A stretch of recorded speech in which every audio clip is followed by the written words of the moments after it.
On Sunday, a helicopter carrying high-level Iranian officials, including Iran's President Ebrahim Raisi, crashed in a mountainous area of the country's northwest. It is believed the helicopter crashed completely accidentally due to bad weather and took 12 hours for rescuers to find the remains in the Azerbaijan province, delayed due to the severe fog and rain near the crash site. The group of officials were travelling for an inauguration of a dam in Aras River when, according to reports, the helicopter went down near the village of Yuzi. The actual helicopter was a Bell 212, a 50-year-old aircraft made in the United States. 2 other helicopters were travelling with the president and his team, but landed safely. Let's go through the 8 people who were killed in the helicopter crash. Iran's President Ebrahim Raisi, Iran's Foreign Minister Hossein Amir Abdullahian, Governor of Eastern Azerbaijan Province Malik Ramati, the Supreme Leader's representative Mohammad Ali Hashim, the pilot of the helicopter and his co-pilot, the crew chief, President Raisi's head of security and his bodyguard. And while Iran state media has claimed a helicopter crash was accidental, the deaths have prompted conspiracy theories that this might not be the case. It doesn't sound as though it's going to be anything other than business as usual for Iran. No, I don't think that anything will change. And also, you have to ask questions about how this mysterious helicopter crash took place. It's possible, of course, that it was engine failure or pilot error, but in this neck of the woods, helicopter crashes are used as political devices. So we remain to find out what exactly happened. But as for the leadership and the tyranny of the Iranian mullahs, then I think nothing will change. No, exactly right. So who was Iran's religious cleric turned ultra-conservative president, and why would he be considered an enemy?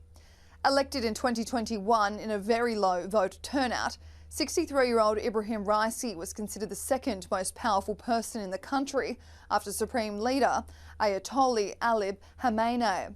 However, with the 85-year-old leader suffering from dwindling health, President Raisi was heavily speculated to eventually take over the top job. Now, with the death of Iran's president, Vice President Mohammad Mokhber will temporarily assume his position until an election is held within the next 50 days. There will also be a 5-day period of mourning out of respect to the late president. And while many Iranians will mourn his death, it is important to point out that this man was considered to have a lot of blood on his hands. Let's go through some of the moments in history that caused Ebrahim Raisi to be considered controversial.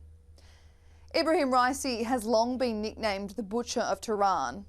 This is because Raisi, for 5 months in 1988, was part of a committee who oversaw the execution of political prisoners at the end of the Iran-Iraq War.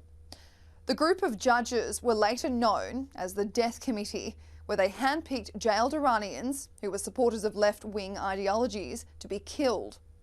It's estimated that in this 5-month period of executions, around 4,000 to 5,000 people were murdered. The exact number is still unknown to this day. The deaths were described as torturous, inhumane and degrading to Iranians killed across 32 cities. The executions were heavily criticised by both Iranians and members of the international community.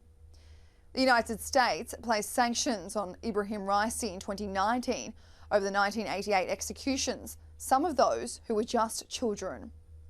Another political scandal for the former president was Mahsa Amini, whose opposition to Raisi's newly introduced strict hijab rules for women prompted a global movement. Kurdish woman Mahsa Amini was arrested in Tehran in September 2022 for refusing to wear hijab and later died in the custody of Iran's morality police. The 22-year-old's death sparked major protests in Iran, which killed hundreds of people. The protests were backed by women and men across the world, starting the Women Life Freedom movement. Despite the fact that President Raisi at the time condemned Amini's death and said it should be investigated, he still went on to continue to enforce the strict clothing rules for women and crack down on protesters opposing his regime. Not only did Amini's death spark protests around the world, it also started a movement where women would cut their hair out of solidarity.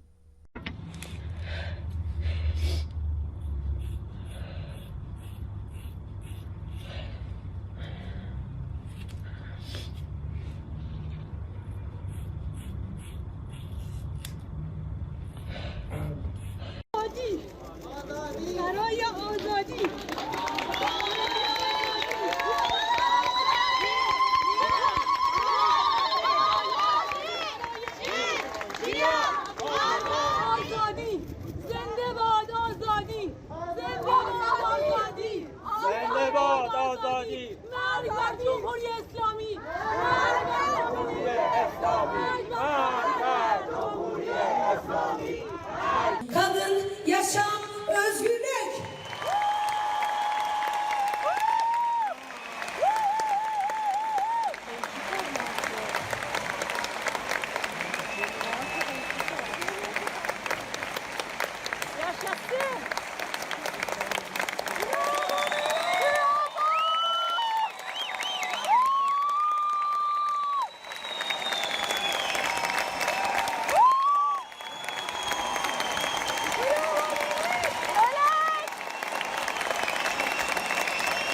On April 1st, Israel launched a strike on the Iranian consulate in Syria, which killed 13 people, including 2 of Iran's generals. Iran retaliated by launching 300 drones and missiles towards Israel. However, 99% were intercepted by the Jewish capital's Iron Dome with the help of the United States. The deaths of Iran's president, foreign minister and 6 others prompted a few of world leaders to send their condolences. The Chinese Foreign Ministry spoke on behalf of Xi Jinping, writing, President Xi Jinping pointed out his tragic death is a great loss to the Iranian people, and the Chinese people have lost a good friend. The President of the EU released a statement. The EU expresses its sympathies to the families of all the victims and to the Iranian citizens affected. India's Prime Minister Narendra Modi said his contribution to strengthening the India-Iran bilateral relationship will always be remembered. My heartfelt condolences to his family and the people of Iran. India stands with Iran in this time of sorrow. Russia's Foreign Minister Sergei Lavrov wrote, their role in strengthening mutually beneficial Russian-Iranian cooperation and trusting partnership is invaluable. Terrorist organisation Hamas released a statement sending their deepest condolences to Iran's government and people for the immense loss. Hamas and Iran have had a controversial close bond, a friendship of which the West has not been fond of, especially as Iran is one of Hamas's biggest benefactors and supporters of ending the Zionist movement. Iran was reported to have helped Hamas plan its October 7 attack on Israel that saw 1,200 people die and 250 kidnapped. This attack reignited the Israel-Palestine war that is still going on today, a war of which has now seen over 32,000 Palestinians killed as well. With Iran's president now dead, the question begs, how does this impact the West? I think very significant. As you say, he is a pretty unpleasant character. He certainly won't be mourned by the West. You know, adding also to what you said there, he's the man who's directing Hamas.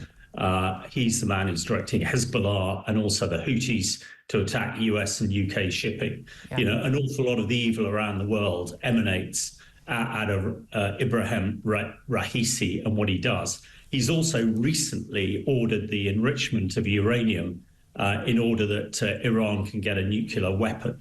Now, unfortunately, I mean, he is a real hardliner, as you've said. Whether his demise, and his demise really is an epitaph of the Iranian regime.